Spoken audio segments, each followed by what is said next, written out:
the universe brings people together. So it to reinforce that your beliefs are not out there. And I believe, just like what you mentioned, because you kind of when a higher frequency or higher level of vibration, and you become the observer. This is real stuff. It's happening, and it's happening in real time. And what seems coincidental is in fact the universe being on purpose.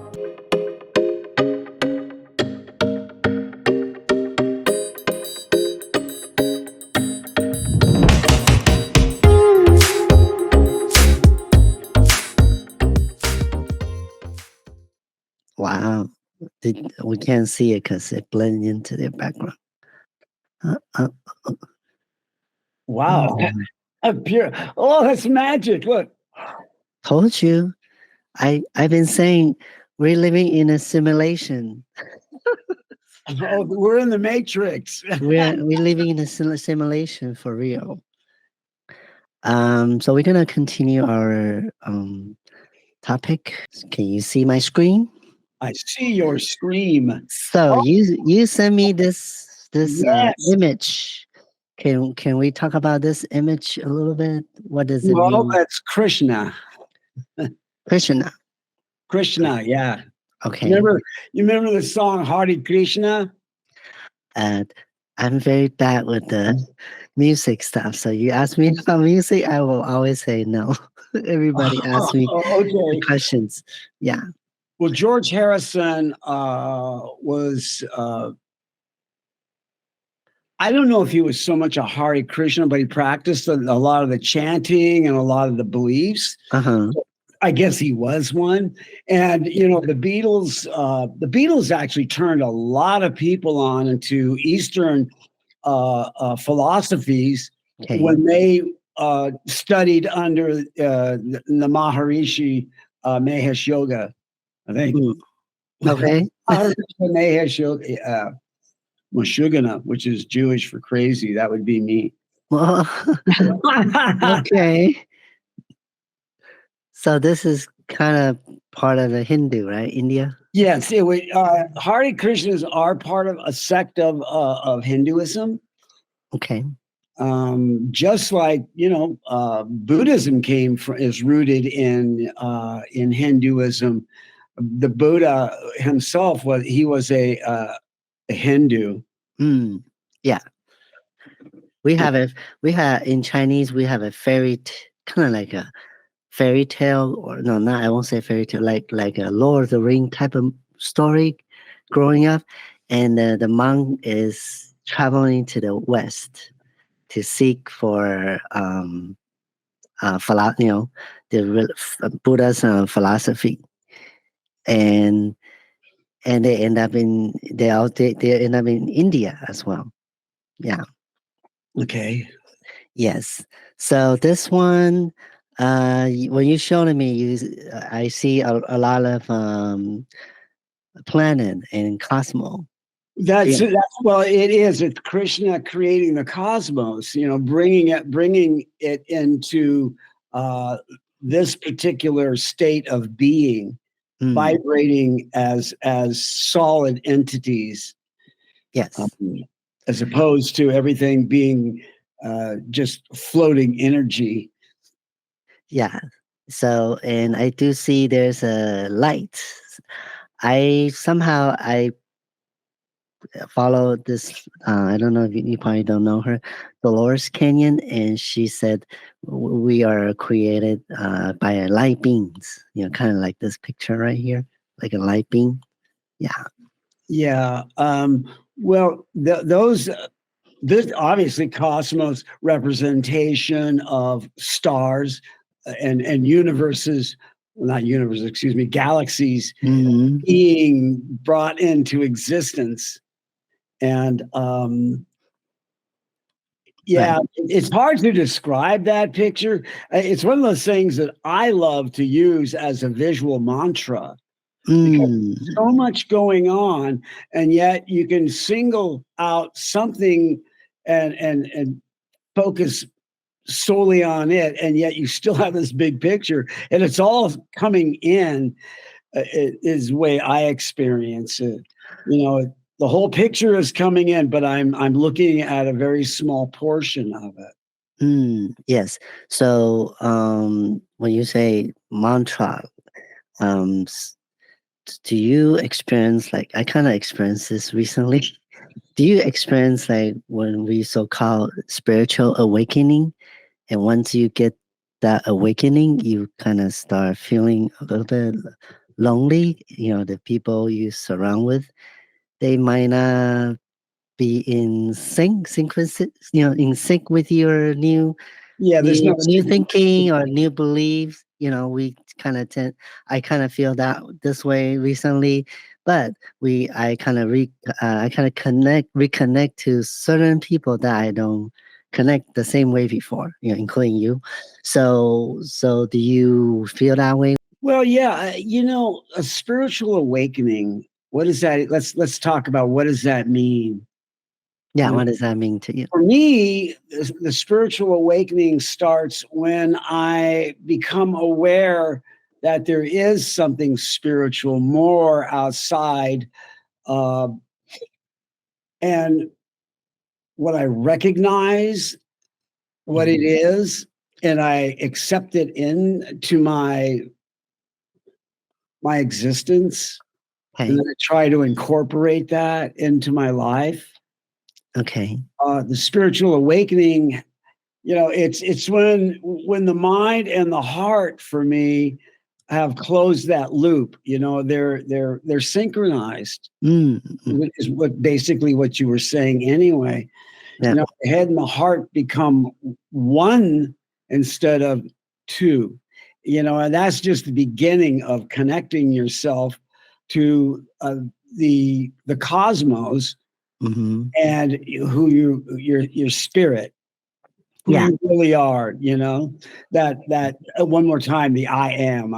Just refer to it as the I. Yes. You know, uh, so So when that happened, like for me, for my personal experience right now, when I feel that connection, I start seeing the reality a little bit different. you can't help it. You've been altered. You've been altered emotionally, mentally, and spiritually, obviously. Yes. Uh, and you So don't just get this all at once. It comes to you because if you try to get it all at once, you'd be so plastered by information of a different kind, not technology. right. I don't think you could handle it, or not Yeah. you specifically. But does it make people look at you differently? I say yes. People, people, how people are. People are afraid of things they don't know. America I think, is a perfect example of when we don't understand anything, we show up with pitchforks and torches. We're ready to burn it down because, first of all, what we already know is right and perfect anyway. I don't need to know anything else. Uh-huh. And behind that is the fear of getting to know what this really is. I think fear is perhaps the greatest enemy that we face. And fear, it usually, in my experience, is the boogeyman we create to focus on, so we don't actually have to focus on what's real. Yes. So I like what I mentioned earlier. So certain people that I was more close or friends with, and then when I start kind of mention about this journey, then they will start looking at me differently. It kind of not feel like if there's the connection is start falling in a distance, apart. Yeah, and But I so more realistically, Shelby, is the it's not falling apart so much as it is uh, trying to figure out what happened. somebody changed, you didn't change together. Yes. So there's an imbalance. And an enlightened person is it's difficult to match a person who is enlightened with somebody who isn't, because you're not understanding. I mean, the person who is enlightened has, in my opinion, Yeah. a completely new view on things, and at least they should have. Or, how big was your spiritual awakening? And Mhm. oftentimes it can be small steps until you reach a fuller understanding. Some Right. people get what I call the lightning bolt. Mm. It's like one day you're fat, dumb, and happy, and about just life is really cool, and then all of a sudden awareness creates uh, a couple of different things. Yes. Um, while you're becoming aware, you're trying to figure out, what did I know before, and why is it all different now? And I began to search, and Yeah. the search was enormous, and Hmm. yet the resolution of that search, the finality of it was small. It has this weird case of being inversely proportionate. It's like, well, I believe a little bit, but it's this gigantic thing, and then it's when you try to grasp the gigantic thing, you realize you can only deal with one small bite. Yeah. And you're Too dealing much with, information sometimes. yeah, and you're dealing with what I call these conflicts all the time. You know, Yeah, and also kind of make, I don't know about you, but personally, it kind of make me shift my how I see things, shift my purpose, shift my the way I feel fulfilled. Like certain things I might feel it's attracted to me or important to me before, and now it doesn't seem as important as before. And well, I kind of shift to a different, I would say, perspective or certain different meaning to it, purpose in well, life. certainly it would have to be in order for it to be genuine, I think. Yeah. It until you can until I can organize my thinking and my feeling and all the things that go along with a spiritual awakening, Mhm. I was as lost as being in a boat in a storm and Right. having no rudder. I was just being tossed around all the time, and that's why it's necessary, after having a spiritual awakening, that you find a teacher, a guide who can help you, because otherwise you're you're going to rely on the old knowledge that you have, because that's all you have. I mean, you can't do anything else. Right. And while your heart and your mind know it wants to seek a different path, Mm. it can't until you connect with someone or something that can grab you by the hand, so to speak, and take you down a new road. Mhm. And the new road isn't always paved. Most times it's not. And sometimes you have to go down a road a certain ways to realize that this is not the road that you really want to be on. Mhm. Yes, and talk about that mentor figure. You also share with me this guy named Joseph Campbell. Joseph Campbell, what a wonderful man. Can He's, you? Because I never heard of him before. 'Cause I guess it's more, different generation. Joseph Campbell is a writer, philosopher, uh, and he studies mythologies. Hmm. You know, uh, all cultures in the world have their mythology. Right. Well, most of them do. You know, uh, and Right. people lived their mythologies. Uh-huh. A tribe of people living in the southern region of where the heck ever, they follow a set of beliefs, Hmm. and it's based on, let's say it, for a lack of a better term, like religion. Religion gives people a basis. It has aside from all the rules and stuff, but it also has a guide map for a morality. Yeah, when you mention this, it reminds me of indulgence people, Indian, Uh, right? it- Indians, indulgence people. yes. They have more, some sort of more You mean spiritual awareness. indigenous peoples? Yes, Yeah. they have more spiritual awareness than other, like you say, other group of people.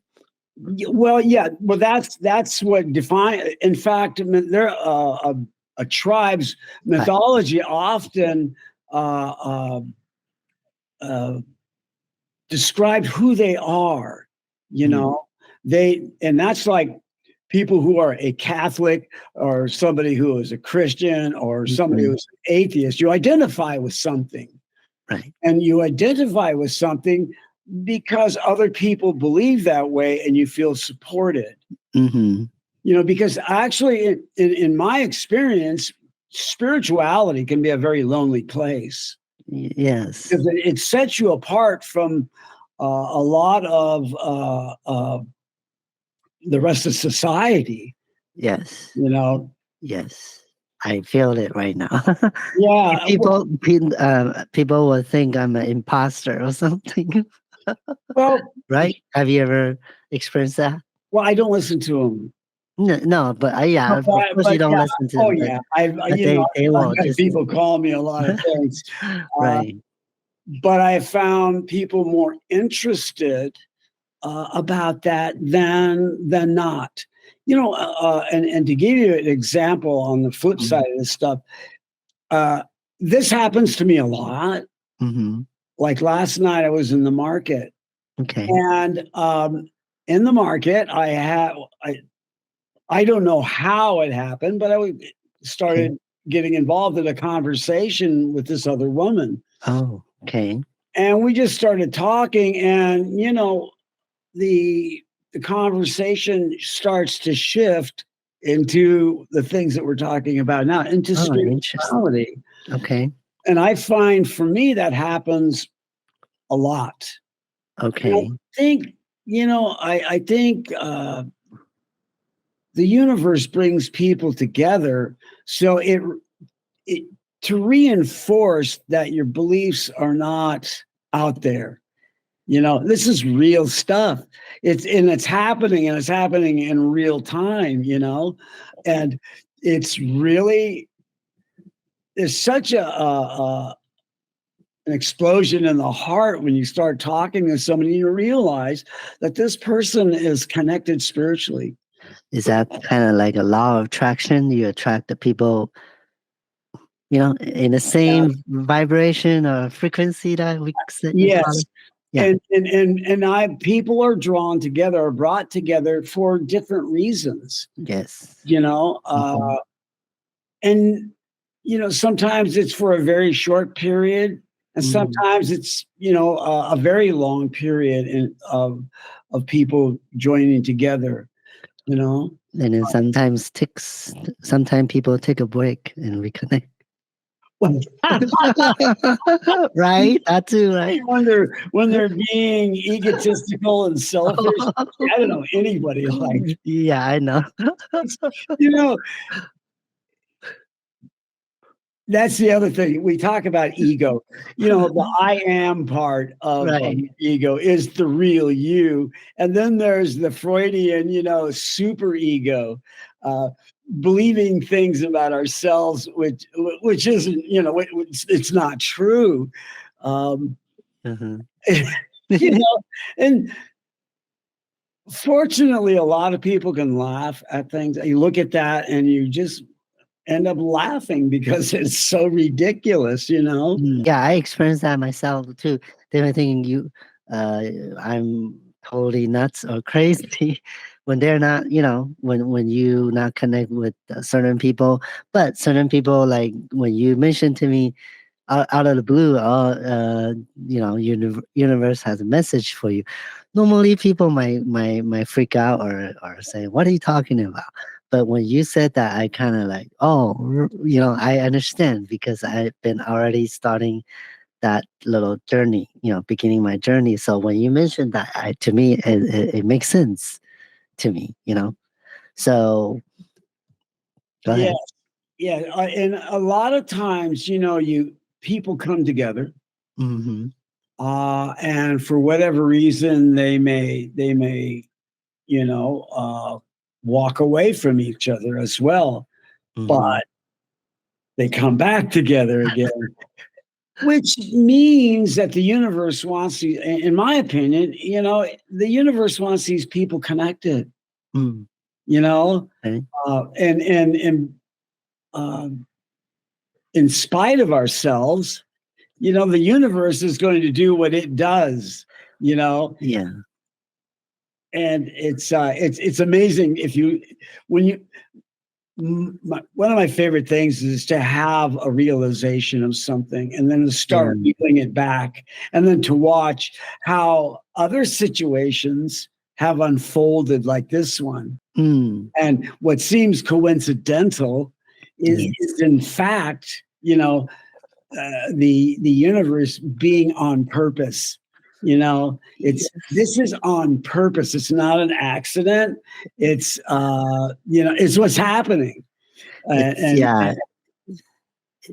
It's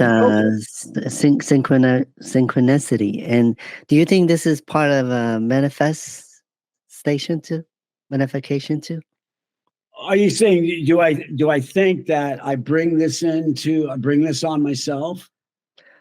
Yes, part of it. I think part of that's true. Mm-hmm. But there also has to be another willing participant. Yes, you can tango without two people. So Right? It takes both of you. yes, and I also said this one time. I think um, this reality, right? Like you and I are talking right now, it won't happen if either one of us does not agree to come together right here, right now, right? So Exactly. Like I said, we're both willing participants in yes, that which is happening right now. Yeah. yeah. And so last time we mentioned about you have a after death experience. Oh, Okay. well, it was, yeah. I guess you call it a life after death experience. Mm-hmm. I call it the death experience, Mm-hmm. where you leave your body and you can observe yourself from a different perspective. Mm-hmm. And you also mentioned the birth experience The as well. rebirthing experience. Rebirth, yeah. How can you kind of describe like in that viewing? What did you see? How do you feel? Well, the rebirthing experience it was almost trauma inducing. It was so um, heavy, you Heavy. know. Okay. It was God, so many things. Um, my Up until a certain point of my life, I never felt like I belonged here on this planet. I felt I Mm. was a foreigner, and this is not new. A lot of people feel this way, but for me, it was being a searcher on the soul, uh, uh, on that plane anyway. I wanted to know more.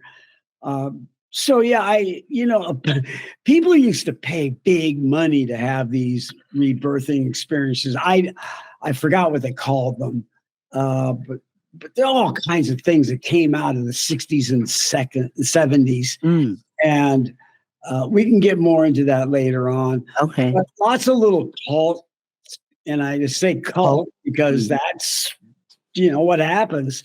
People come together in a belief, and it becomes a cult of a Mm. sort. Mm-hmm. And the rebirthing experience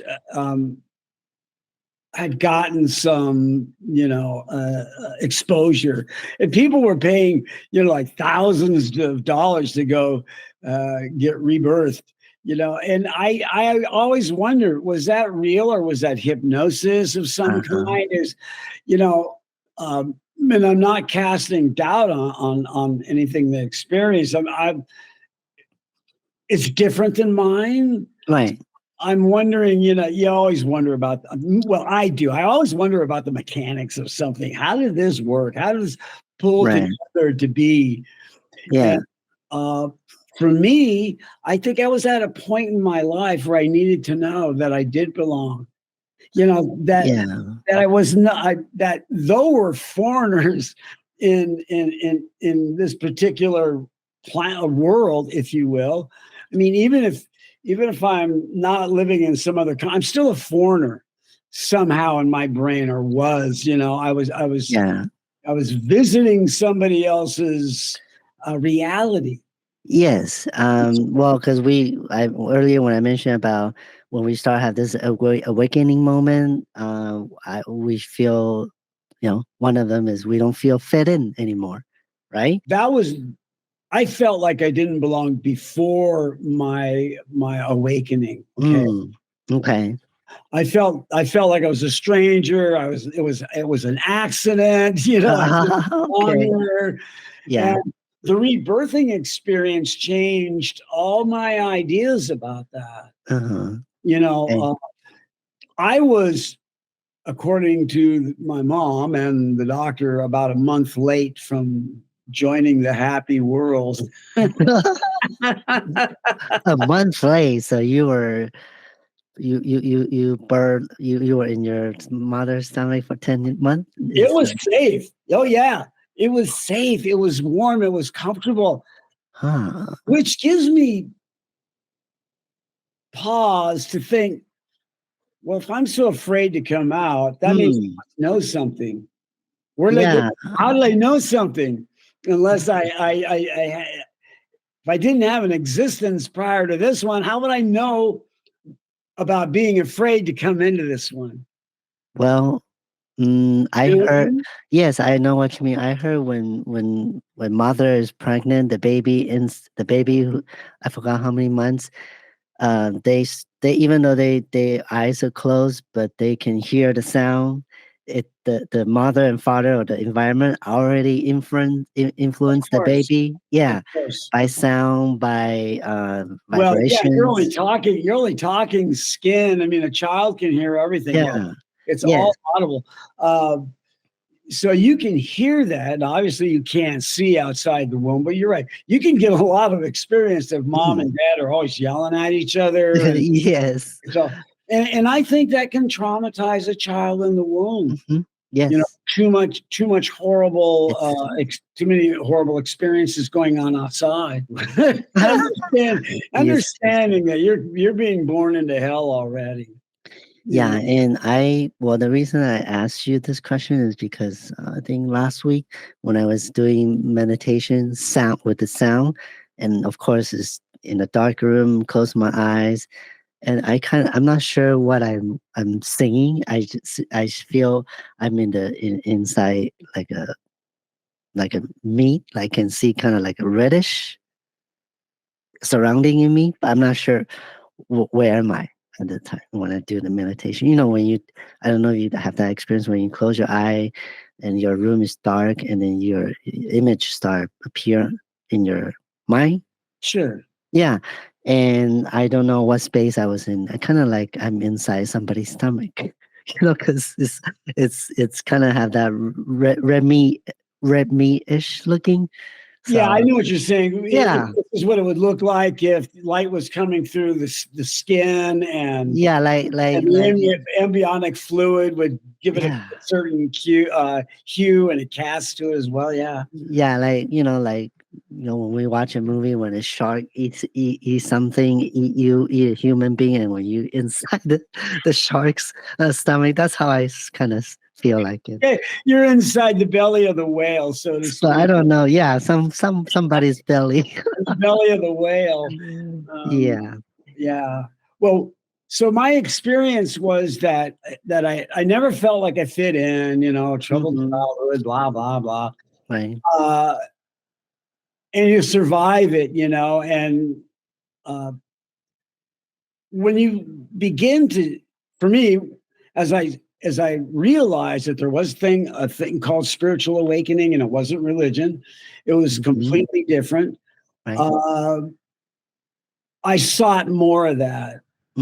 That's when I began to actually ask the universe to send me wisdom, send me knowledge. Yes. And what it did was it sent me on a trip. Oh yeah, to where? Well, my it sent me a lot of places, but I began to study the great religions of the earth, okay, of our societies, Hmm. which basically, I'd say you start uh, you start with like Christianity, Judaism, and Islam. And then you come to some of the others, like Hinduism, Buddhism. I mean, there's so many ancient religions, like Yeah. you got Taoism, you got, name a few, Confucianism. So I started studying all these religions and what the bases for them were. And, Christianity, Judaism, and Islam are all interconnected because Allah, who is Yahweh and Elohim, it all talks about one, the same God. Hmm. Okay. So, and obviously there's variations, given that Christianity now has three in one, uh, and Islam only has one, as far as I know. They believe in Christ as a teacher. I don't want to step on my tongue here or on anybody. Yeah. And of course, Judaism, which is the belief that doesn't include Christ. They don't believe their Messiah has shown up yet. Hmm. And then I had already had enough experience with those in my life personally, but I wanted to see what the other religions held. And so, I began to look at the Eastern religions, and I'd say mostly I was studying Hinduism, but Hinduism gets real complicated for me because there's so many gods, you Yeah. know, and I had difficulty keeping track. I think I Mhm. think I think that the having one god is a lot easier to deal with than having a pantheon. But I mean, well, look at the Greeks. The Greeks had their pantheon of gods, and of course the Romans, took the Greeks' beliefs and they had the same gods, but renamed them. I think they added a couple of two. And that all falls into the Western culture because that all got folded into uh, Catholicism. Mhm. When the Roman government, brought Christianity in, Right. you know, uh, so that's a whole interesting topic in itself. And I was gonna say, don't forget about Egyptians. Well, the Book of the Dead, but Yeah, that's not a there's religion a per se. bunch But of you're right, absolutely right. yeah. You know, and and how it had some changes too. In fact, it cost a pharaoh basically his life and it was Tutankhamun's father who Uh, who proclaimed, Egyptian pharaohs were gods. Okay, yeah. so but what he did, and I can't remember his name, but he uh, established the belief in one God, Ra, the sun god, okay, Mhm. and wiped out the rest of the other gods, Isis, Mhm. Osiris, all the gods that were. And he was not well liked by the priests or the people because he did that. He tried to simplify things. I don't Obviously I don't know what his motive was, but he canceled out all the gods, and made them one, and the people rebelled. Mhm. You know, Right. So, and when you talk about Eastern religion, Buddhism also has a different God, and there's different, even a woman God, if you want to call it. well, So I believe there's a saying that each one of us, is also gods with an S, and we're just living in a physical form. To me personally, I don't believe there's a God like what we understand. I believe it's just a spiritual spiritual entity. It can be what I shown, the image you show me. It's more like a spirituality entity than a God that we understand coming from a religion point of view. So That's what I believe. yeah, I mean, what you believe is what you believe, and that's based on your experience of who Shelby is. Hmm. You know, for Yes. any of us to say, "Well, you're wrong, Shelby," it's like, "Are you wrong?" It's like, No, there. I don't think well, there's a you right need or some wrong. perspective on this too. Yes, It I doesn't think always be there's right. I think there's no right or wrong for everything. Everything you just Right. It's not a black and guess. white issue. It Exactly. just at this point, I already it kind of it's gonna sound strange, but I believe our view is a projector of our mind, what we, like you said, what we experience, what we think, what our past experience is, and knowledge to let us see what we want to see or how we see it in our surrounding. So you're saying what what that all the things surrounding me, like my environment and all that, that's a projection of what's going on inside. Well, yeah, I mean that's of course when a person is depressed, their house looks like shit Yes, exactly. because that's their perspective at the time. Right. Um, So I did a funny test. Maybe you or the audience can also try this. So when you're driving, and if you tell your mind you want to see red and yellow color, and then after you think that way or say that to yourself, then you're gonna see a lot of yellow and red. Try that. yeah, I can. You know what? And what's funny about that too is that sometimes it happens like right away, and It another will it will happen like in a couple seconds, and and everywhere you look. sometimes it's the delay button got pushed Yeah, through it. every just well, right, like what you said last time. What's a second? Everything is Yes. already in the past. Yeah, that little minor, little time slot second. I just wish I could bring into reality the good things as quickly as I can bring in negative things. It's like you have to work 10 times as hard to bring into reality those things we consider positive, as opposed to just almost thinking a thing and Yeah. it's a negative and it becomes a negative reality right away. Yeah, I think that's also because we've been raised that way, or our surrounding telling us more negative. So we are embarking more that, let's say, 80 or 90%, and the positive is only 10%. So And that's right. that sounds very true. Yeah. Think about it, right? Yes. Yeah, And because it's so hard.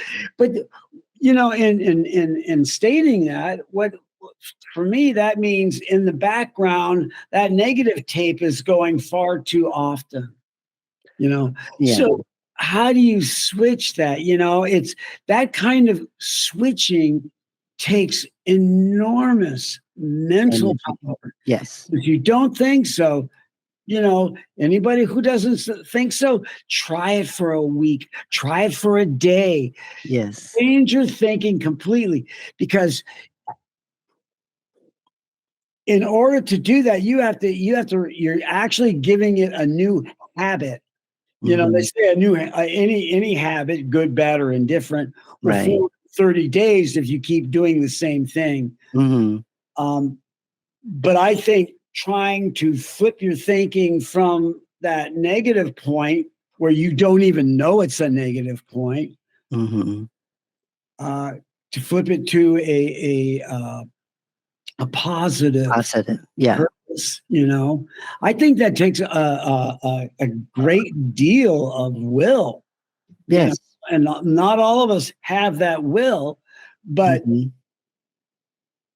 now bringing us back to the spiritual aspect of it, if you Hmm. start it, I think the universe conspires with you to help you. Yes.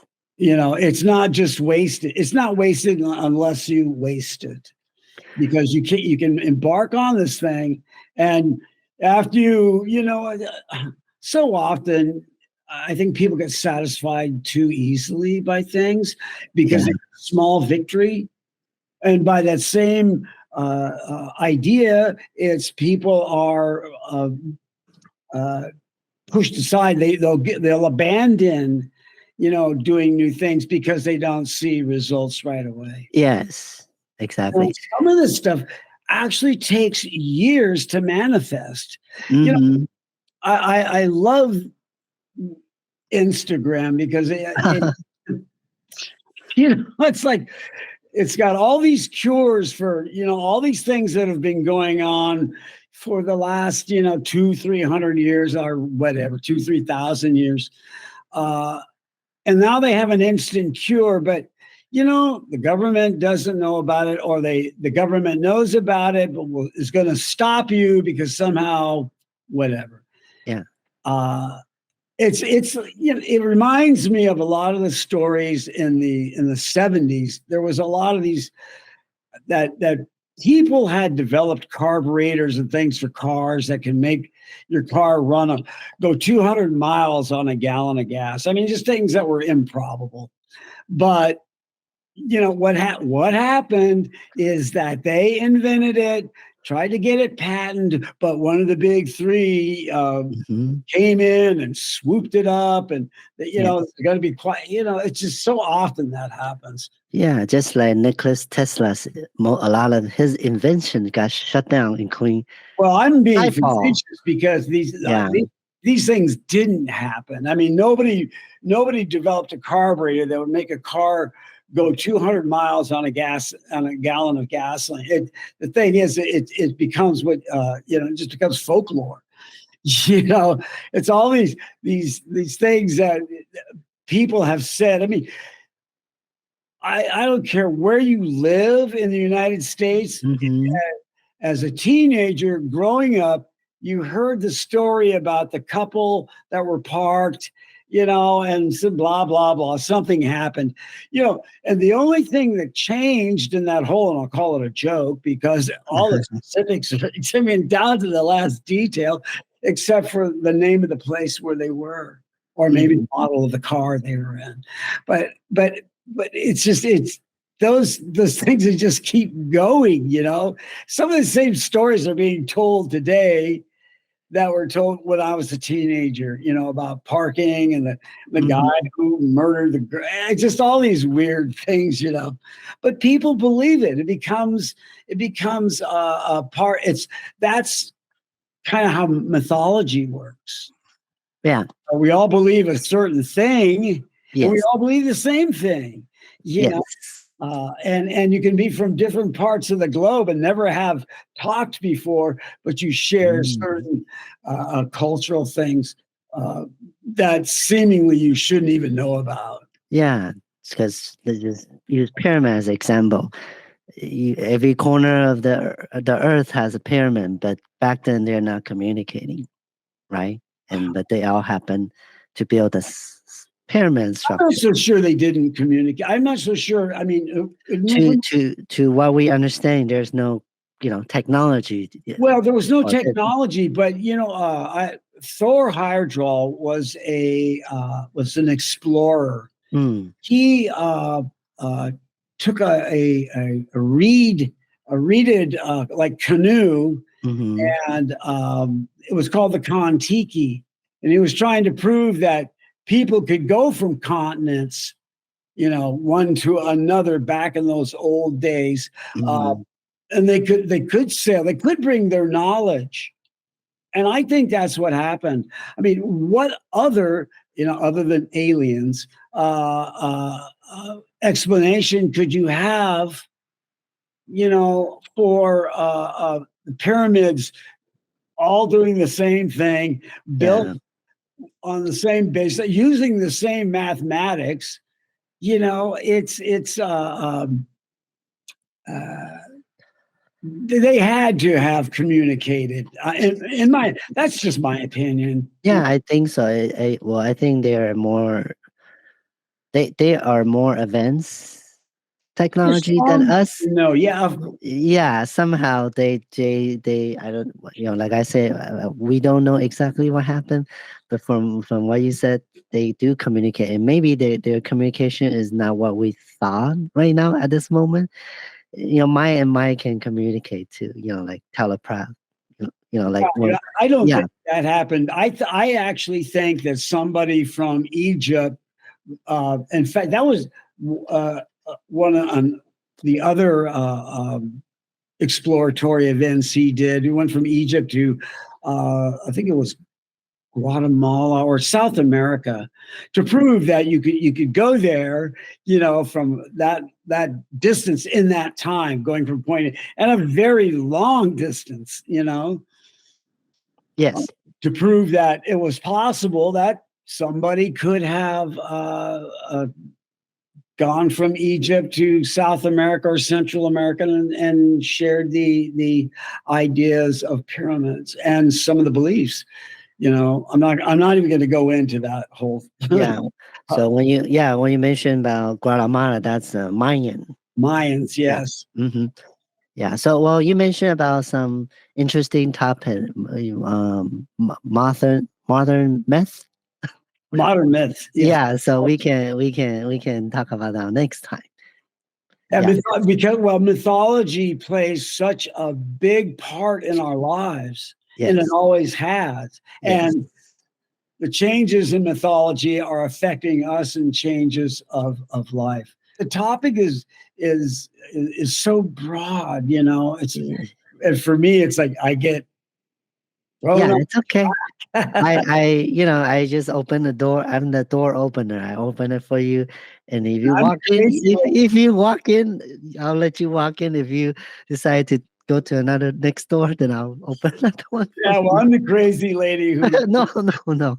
jumps in on this stuff, It's and good, good. well, I love it. I mean, obviously, it's a topic that has no closed ends. No, no, no. And It can't. and as we, still receiving meditation or manifest, we get new information, right? Yes, yeah, Yeah. we're constantly getting new information, and oftentimes we're recycling old information with a new point of view Yes. that we have from having had another experience. Yes. Yes. And like you mentioned about, because I mentioned to you about I took some substance like similar to mushroom, and then I kind of look at my phone, and my phone become like a, how do I say that? Like a time, like I'm watching a movie, but it's not video, it's just a picture. Yeah, So my picture, I see myself from younger self to older self. It's strange. that's the beauty of hallucination. It's Yeah, strange. so it's very strange, and I believe just like what you mentioned, because you kind of went a higher frequency or higher level of vibration, and you become the observer. You see, view view Yes, down. yeah, of Yeah, course, yeah. yeah, That's yeah. what I did. I observed myself from a point of being on the ceiling to that person lying on the floor, Right. and knowing that that person on the floor wasn't dead, Mm. really per se, but because there I was living, Mm-hmm. while seeing the what I like to call the shell that I had just left. Yeah. Like that's death. Death to me is transition. It's not some end. Yes, I You know, believe so as well. yeah. Since If we both experienced our family, passing, I recently, kind of feel that way already. Yeah, and but you also mentioned you also observe your dear dog, but my boy, yeah, yeah, but the dog is already crossover, right? To right. transition. Yeah. Were you were how were you were in a meditation mode or Oh, my son and I were sitting at my well, we were sitting out in the living room eating dinner, uh-huh. and we both at the same time, we weren't even talking about my dog. There was Oh. no conversation. We were just watching a movie and eating dinner. Mm. And I saw, not just out of the corner of my eye, but I saw Zeus, who was my dog, Mm-hmm. walk through the door. Wow. And your son saw it too. Was about a minute or two goes by, and he stops the movie, Mm. and he looks at me. He said, he goes, "You're gonna think I'm crazy." He said, "But did you just see Zeus walk through that door?" Oh. And I went, "Yeah." Yeah. At the risk of sounding, nuts, Mm. it's like, I said, "Yeah, he just walked through." And he had described something he had done as he was coming through the door, that Is just it reinforced it with me, because I saw what Zeus had done. He did a thing with his head, he flicked it or something, but we had both seen it. So when he said that and we hadn't discussed it, it was Mhm. like, yeah, okay, it's happening. It was real. You saw exactly what I saw. We didn't even talk about it until we Mm. talked about it. Wow. But Yeah. it was just really, it was a trip. It's just, Yeah. So then, besides what we just mentioned, we're observer, but your Jesus story is kind of like there's a different dimension somehow. well, yeah, it was like he was in between. He didn't want to go. Uh-huh. He didn't want to move on until he knew I was completely safe, because that's how German shepherds are. Oh my, that is so sweet. It is, and he was the sweetest boy. Yeah. We all have our favorite dog, but Yeah. Zeus was the special dog for me. He was just one of those special. It was like he came to me, even though I chose and paid for him. Uh, he came to me. It's just like, yeah. He healed a lot of broken parts inside of me. It's just like what we mentioned in the very beginning, certain people we connect just automatically, and certain people we And I think, disconnect, right? those are being of any Being. sort, where when anything is capable of any kind of communication, Mhm. that's possible. Yeah. And we all know dogs love. If you Yeah. don't know that a dog is capable of loving you or Mhm. somebody else, you must be living on a different planet, or Yeah. you just choose not to believe, Yes. because you want to maintain your superiority over animals, and you know Yeah. but they're totally capable of loving you. And when they show it, and they show it in different ways, and like, Mhm. here's Zeus showing he still loves me after he's gone. Yeah. His physical presence isn't here, uh, The spiritual. except for his ashes. I have his ashes. At your house? Oh yeah, they Oh, wow. sit on top of one of my stereos. Yeah, you should show me next I time. will. And his urn, I Mhm. had no idea. I just paid to have Yeah. him cremated, and then the remains brought to me. Well, they sent him back in an urn that looks exactly like my house. Oh my God. It's Really? I mean, this color's not. uh, it's just it's a different color. It's not odd or anything, but it's a gray blue, and it's got this certain more blue than gray, so it looks a certain way. And then I also have, I have white trim, and Mhm. I got Zeus's urn, and the house is shaped just like mine. The windows look just like my house. Wow. Uh, it's got that blue gray paint with white trim, and it's amazing. It's like, Mm, how did this happen? I didn't tell them anything about my yeah. Hmm. it's in Jesus' mind too. But and Yeah. that's really really a true because Zeus was really at home. You know, Yes. Zeus Hmm. was not only at home in the urn, but now he's home in the urn in the home. Yeah. Home inside a home. Yes. It was it blew it, so many little things like that with Zeus Yes. happen. Seeing through the door. There's a lot of experiences, but Yeah. Synchronicity. yeah, those two things just Hmm. and it's there it is that's that linear thing of love, you know. Mm-hmm. Um, Yes. and I believe love. Uh, I think you find one real love in your life, and it changes through different incarnations. Yes.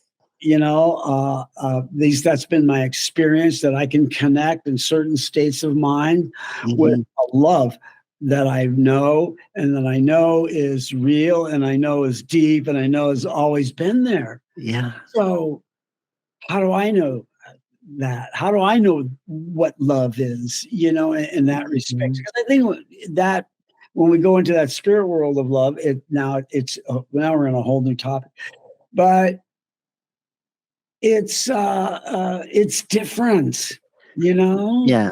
and it's not infatuation. And, Hmm. and my sense is that it continues to deepen the longer you exist. It's like, Yes. You wow, kind of carry on to your next life yeah. or next dimension, whatever you You call got it. my brain is now on fire, and I'm starting to think about all kinds of stuff. See, I opened a door for you like this. Well, yeah, and this has this has been Mm, one of my favorite subjects for long time. 45 years. For me, I just started it. It's more like Mm, 60 years. So, yeah. For me, I just start dipping into it. So uh, yeah. you know what? And I suspect you actually have dipped into it long before this. I think this is the manifestation of you thinking about it and connecting with certain aspects of the universe in your heart. Yeah. Because I did connect certain things that, let's say, a dream or experience in the past, and I'll kind of make me now I do see why or what's the purpose of that certain event happens. Yeah. Right. Right. Hmm. Yeah. Yeah. Staying alive helps you see a lot of that stuff. Yes. So thank you again for sharing with us Oh, your experience. oh God, Yeah. thank you for having me. I really enjoy this. Me too. Thank you. Yeah. So we'll continue on next time. Okay, sounds Okay. good. Thank you. Thank you. Bye.